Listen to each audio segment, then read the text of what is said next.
गणेशाय नमः। ओम श्री गणेशाय नमः। ओम नमः शिवाय। ओम नमः शिवाय। हर हर महादेव शंभो, हर हर महादेव शंभो। जो भोले बाबा। अनेकलिंगम यो नित्यं भक्ति श्रद्धा समन्वितः पूजेत स लभेत कामान् मनसा मानसेप्सितान्।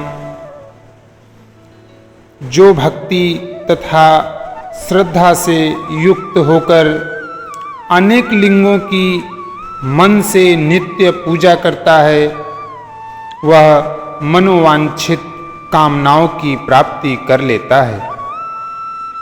न लिंगाराधनादन्यत् पुण्यं वेद चतुष्टये विद्यते सर्वशास्त्राणामीश एव विनिश्चयते यः सर्वमेतत् परित्यज्य कर्मजालमशेषतः भक्त्या परमयान्विदालिंगमेकं प्रपूजयेत। चारों वेदों में लिंगार्चन से बढ़कर कोई पुष्प नहीं है। सभी शास्त्रों का भी यह निर्णय है। विद्वान को चाहिए कि इस समस्त कर्म प्रपंच का त्याग करके परम भक्ति के साथ एकमात्र शिवलिंग का विधिवत पूजन करे। लिंगे हर्चिते हर्चितं सर्व जगत् स्थावर जगम संसाराम्बुधिमग्नानां नान्यन्तरण साधनम्। केवल शिवलिंग की पूजा हो जाने पर समग्र चराचर जगत की पूजा हो जाती है। संसार सागर में डूबे हुए लोगों के तरने का अन्य कोई भी साधन नहीं है। अज्ञानतिमिरान्धानां विषयासक्तचेतसां प्लवो नान्यो हस्ति जगति लिंगाराधनमंतरा।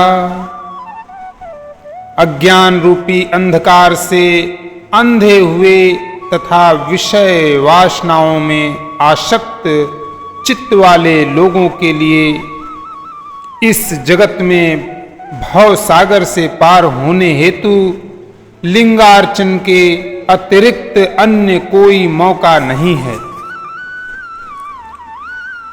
हरि ब्रह्मादयो देवा मुनियो यच्छ राक्षसाः गंधर्वाश्चारणाः सिद्धा दैत्या दानवास्था नागाः शेष प्रभूत्यो गरुडाद्याः खगास्तथा सप्रजापतयश्चान्ये मनवः किन्नरा नराः पूजयित्वा महाभक्त्या लिंगं सर्वार्थसिद्धिदम् प्राप्ता कामानभीष्टाश्च तान् सर्वान् स्थितान्। ब्रह्मा विष्णु आदि देवता मुनिगण यज्ञ राक्षस गंधर्व चारण सिद्धजन दैत्य दानव शेष आदि नाग गरुड़ आदि पक्षी प्रजापति मनु किन्नर और मानव समस्त अर्थ सिद्धि प्रदान करने वाले शिवलिंग की महान भक्ति के साथ पूजा करके अपने मन में स्थित उन समस्त अभिष्ट कामनाओं को प्राप्त कर चुके हैं। ब्राह्मण क्षत्रियो वैश्य शूद्रो वा प्रतिलोमजः पूजेत स तंतलिंगम तंतमंत्रेण सादरम किं बहुत तेन मनुयः स्त्रीणामपि यथान्यतः अधिकारो हस्ति सर्वेषां शिवलिंगार्चन द्विजाः। ब्राह्मण, क्षत्रिय, वैश्य, शूद्र अथवा विलोम शंकर कोई भी क्यों न हो, वह अपने अधिकार के अनुसार वैदिक अथवा तांत्रिक मंत्र से सदा आदर पूर्वक शिवलिंग की पूजा करे। हे ब्राह्मणों, हे महर्षियों, अधिक कहने में क्या लाभ? शिवलिंग का पूजन करने में स्त्रियों का तथा अन्य सब लोगों का भी अधिकार है। द्विजानां वैदिकेनापि मार्गेणाराधनं वरम् अन्येषामपि जन्तूनां वैदिकेन न समत्तम्। वैदिकानां द्विजानां च पूजा वैदिकर्मार्गतः कर्तव्या नान्यमार्गेण इत्याह भगवान् शिवः। दक्षिचि गौतमादीनां शापेनादग्धचेतसाम् द्विजानां जायते श्रद्धा नैव वैदिक कर्मणि। यो वैदिक मन्नादित्य कर्म स्मार्तमथापि वा अन्यत्समाचरेन्मर्त्यो न संकल्प फलं लभेत। द्विजों के लिए वैदिक पद्धति से ही शिवलिंग की पूजा श्रेष्ठ है, परंतु अन्य लोगों के लिए वैदिक मार्ग से पूजा करने की संपत्ति नहीं है, सम्मति नहीं है। वेदज्ञ द्विजों को वैदिक मार्ग से ही पूजन करना चाहिए, अन्य मार्ग से नहीं। यह भगवान शिव का कथन है। दधीचि, गौतम आदि के शाप से जिनका चित्त दग्ध हो गया है, उन द्विजों की वैदिक कर्म में श्रद्धा नहीं होती। जो मनुष्य वेदों तथा स्मृतियों में कहे हुए सत्य कर्मों की अवहेलना करके दूसरे कर्म को करने लगता है, उसका मनोरथ कभी सफल नहीं होता। ओम नमः शिवाय। इत्थं कृत्वार्चनं शंभोर्नैवेदान्तं विधानतः पूजयेदष्टमूर्तिश्च तत्रैव त्रिजग्मयीः। छित्तिरापोह नलो वायुराकाशः सूर्यसोमको यजमान इति त्वष्टो मूर्त्यः परिकीर्तिताः। सर्वो भवश्च रुद्रश्च उर्गो भीम इतीश्वरः। महादेव पशुपतिरेतान्मूर्तिर्भिर्चयेत् पूजेत् परिवारं च ततः शंभोः शुभक्तितः। ईशानादिक्रमाक्तत्र चन्दनाच्छतपत्रकयः। ईशानं नन्दिनं चण्डं महाकालं च भृण्डिगण। वृषं स्कन्दं कपर्दिशं सोमं शुक्रं च तत्क्रमात्। अग्रतो वीरभद्रं च पृष्ठे कृतिमुखं तथा। तत् एकादशान् रुद्रान् पूजये द्विधिना ततः। इस प्रकार विधि पूर्वक भगवान शंकर का नैवेदांत पूजन करके उनकी त्रिभुवनमयी 8 मूर्तियों का भी वहीं पूजन करे। पृथ्वी, जल, अग्नि, वायु, आकाश, सूर्य, चंद्रमा तथा यजमान, ये भगवान शंकर की 8 मूर्तियां कही गई हैं। इन मूर्तियों के साथ साथ सर्व, भव, रुद्र, उग्र, भीम, ईश्वर, महादेव तथा पशुपति इन नामों की भी अर्चना करे। तदंतर चंदन, अक्षत और बिल्वपत्र लेकर वहां ईशान आदि के क्रम से भगवान शिव के परिवार का उत्तम भक्ति भाव से पूजन करे। ईशान नंदी, चंड महाकाल, भृंगी, वृष, स्कंद, कपर्दीश्वर, सोम तथा शुक्र ये 10 शिव के परिवार हैं जो क्रमशः ईशान आदि 10 दिशाओं में पूजनीय हैं। तत्पश्चात भगवान शिव के समक्ष वीरभद्र का और पीछे कीर्ति मुख का पूजन करके विधि पूर्वक 11 रुद्रों की पूजा करें। ततः पंचाक्षरम जप्त्वा शतरुद्रियमेव च स्तुतिर्नानाविधाः कृत्वा पंचांग पठनं तथा ततः प्रदक्षिणां कृत्वा नत्वा लिंगं विसर्जयेत् इति प्रोक्तमशेषं च शिवपूजनमादरात्। रात्रावुदण्डमुखः कुर्याद् देवकार्य सदैव हि शिवार्चन सदा एवं शुचियः कुर्यादुदण्डमुखः न प्राचीमग्रतः शम्भोर्नो दीचिं शक्तिसंहिताम् न प्रतीचीयतः पुष्ठमतो ग्राह्य समाश्रयेत् विना भस्म त्रिपुण्ड्रेण विना रुद्राक्षमालया बिल्वपत्रं विना नैव पूजयेच्छङ्करबुधः भस्मा प्राप्तौ मुनिश्रेष्ठाः प्रवृत्ते शिवपूजने तस्मान्मृदापि कर्तव्यं ललाटे च त्रिपुण्ड्रकम्।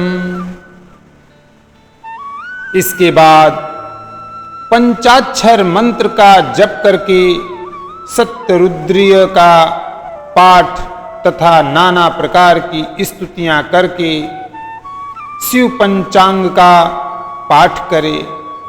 तत्पश्चात परिक्रमा और नमस्कार करके शिवलिंग का विसर्जन करे। इस प्रकार मैंने शिव पूजन की संपूर्ण विधि का आदर पूर्वक वर्णन किया। रात्रि में देव कार्य को सदा उत्तराभिमुख होकर ही करना चाहिए।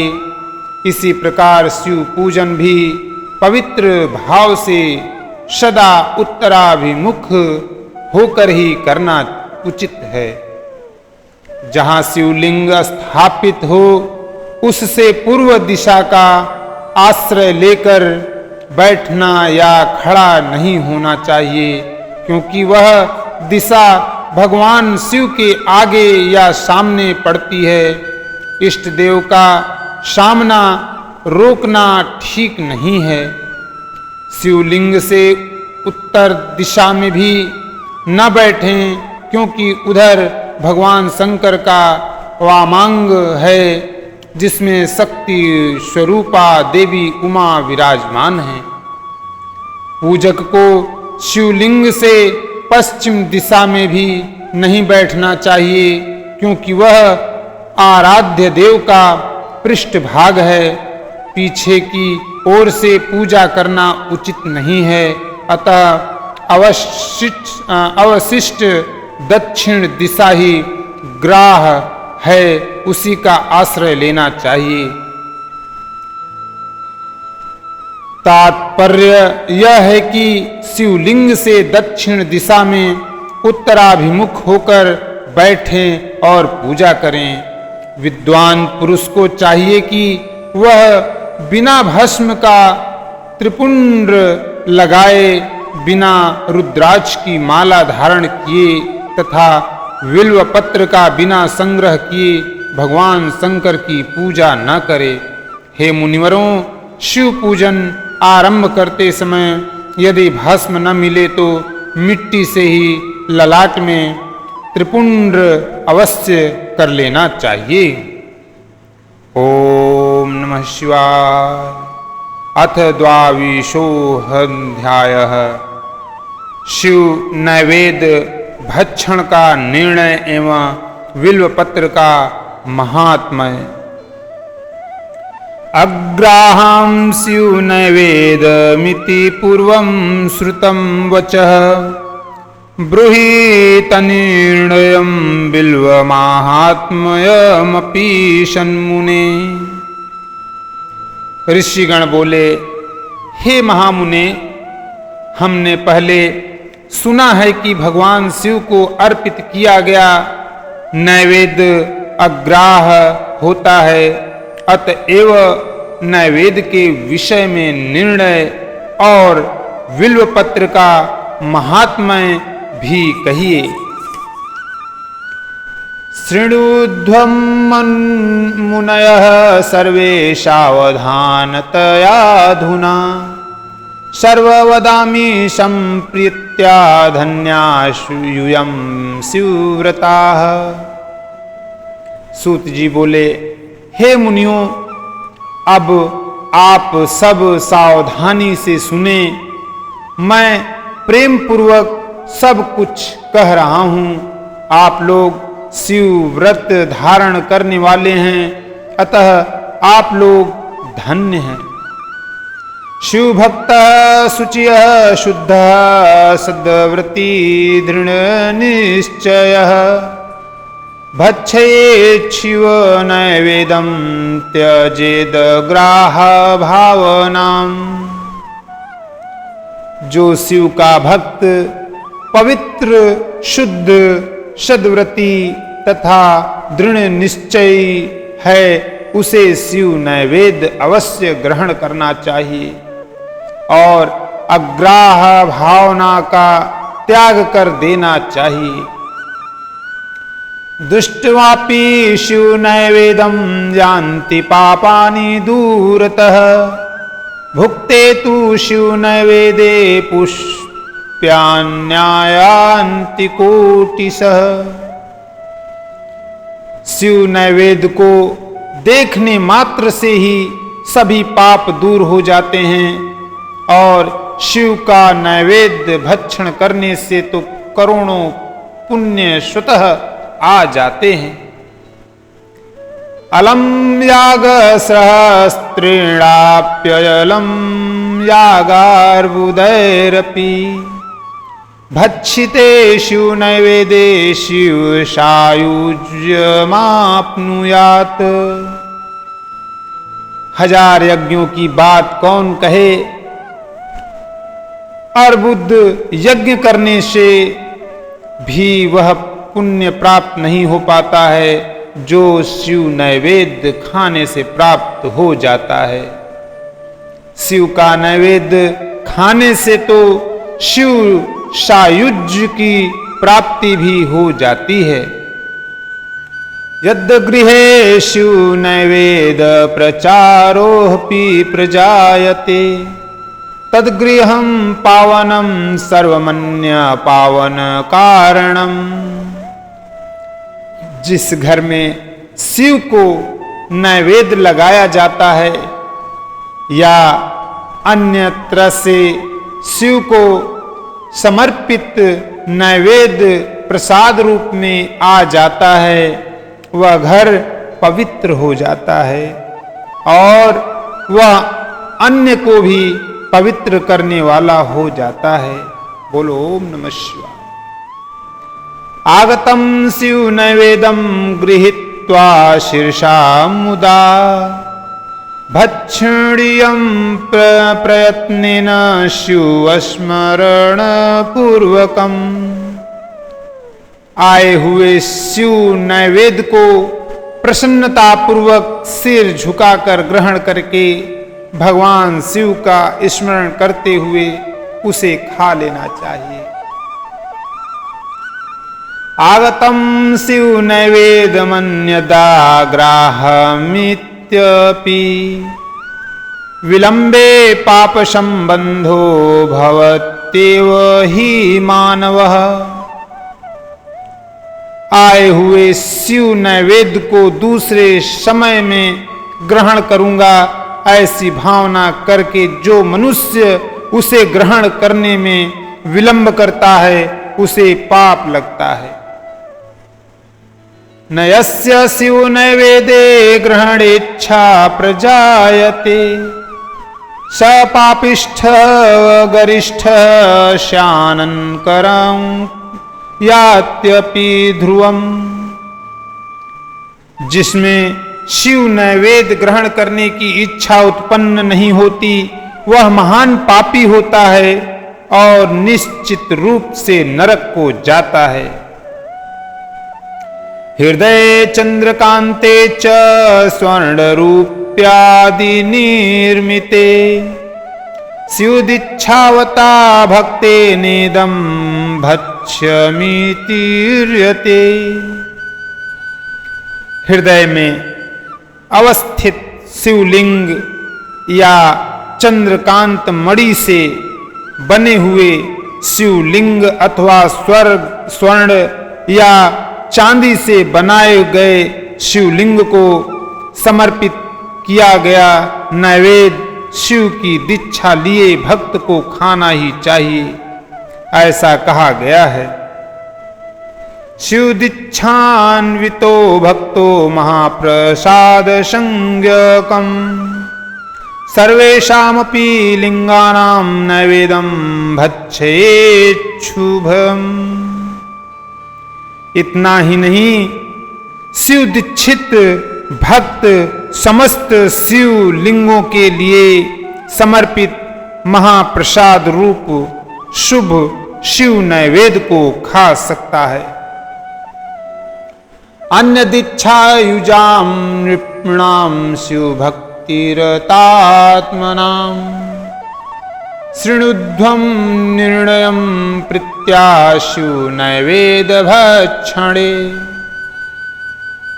जिन मनुष्यों ने अन्य देवों की दीक्षा ली है और शिव की भक्ति वे अनुरक्त रहते हैं, उनके लिए शिव नैवेद्य के भक्षण के विषय में निर्णय को प्रेम पूर्वक आप सब सुने।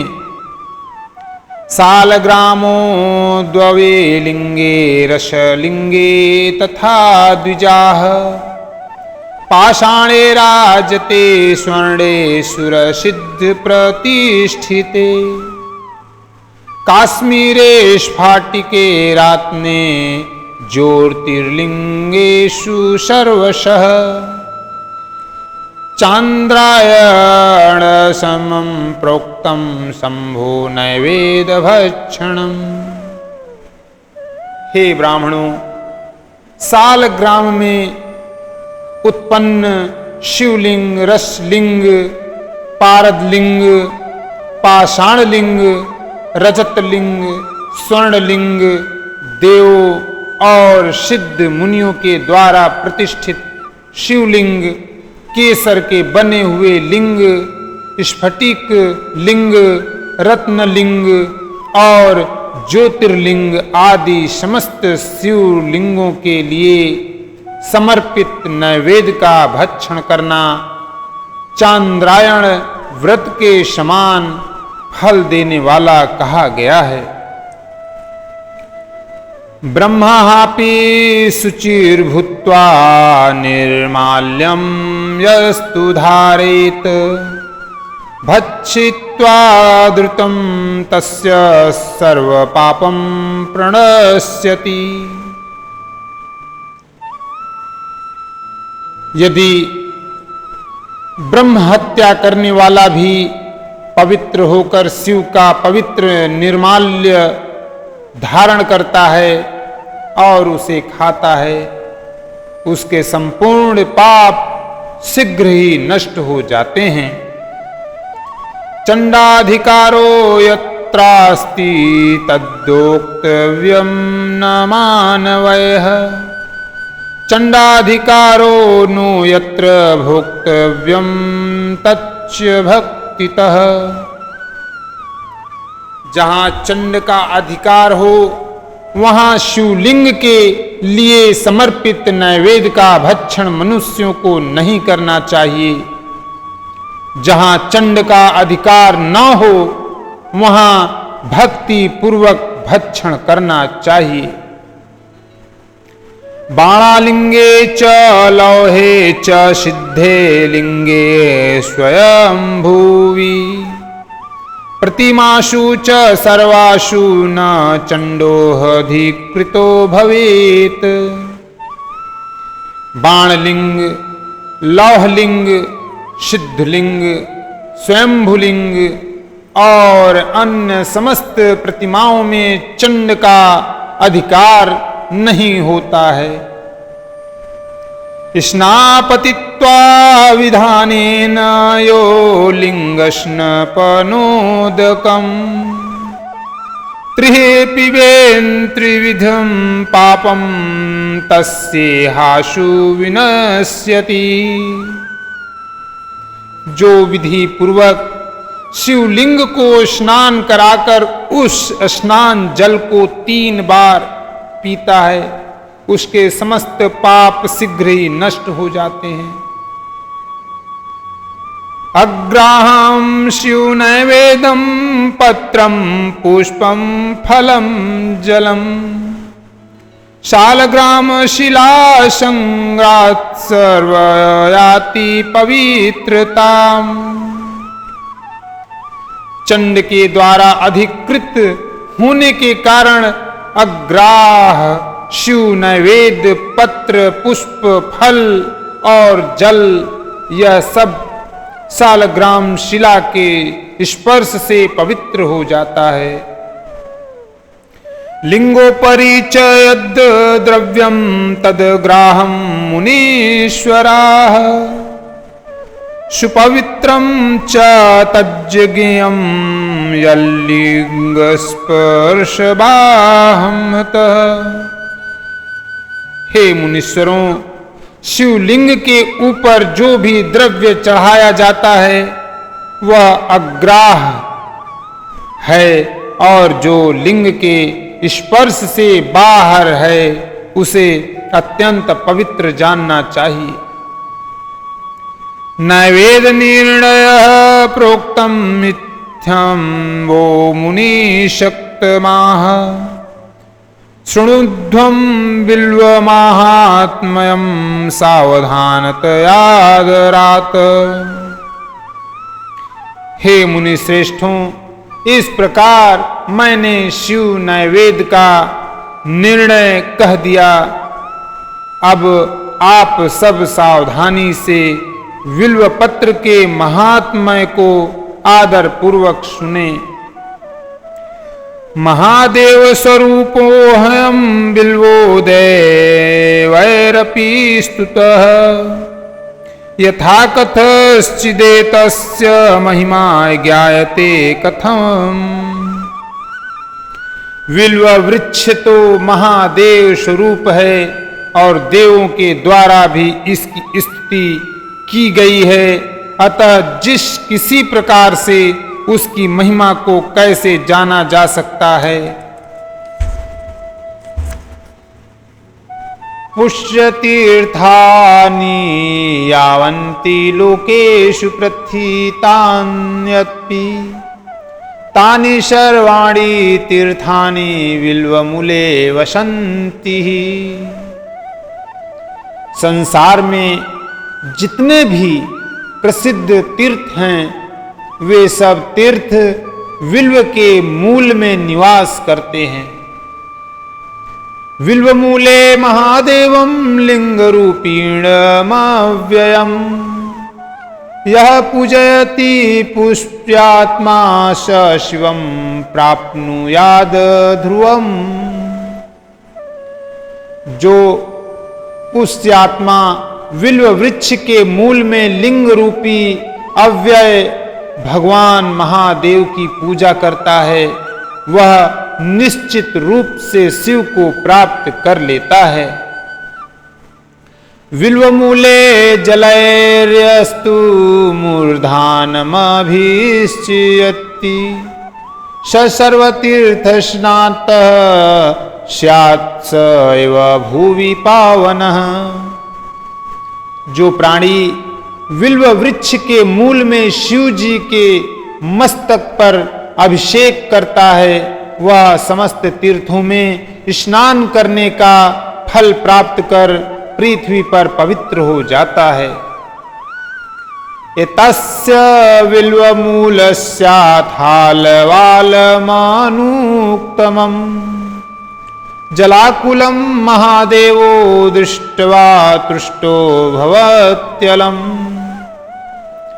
इस विल्व वृक्ष के मूल में बने हुए उत्तम थाले को जल से परिपूर्ण देखकर भगवान शिव अत्यंत प्रसन्न होते हैं।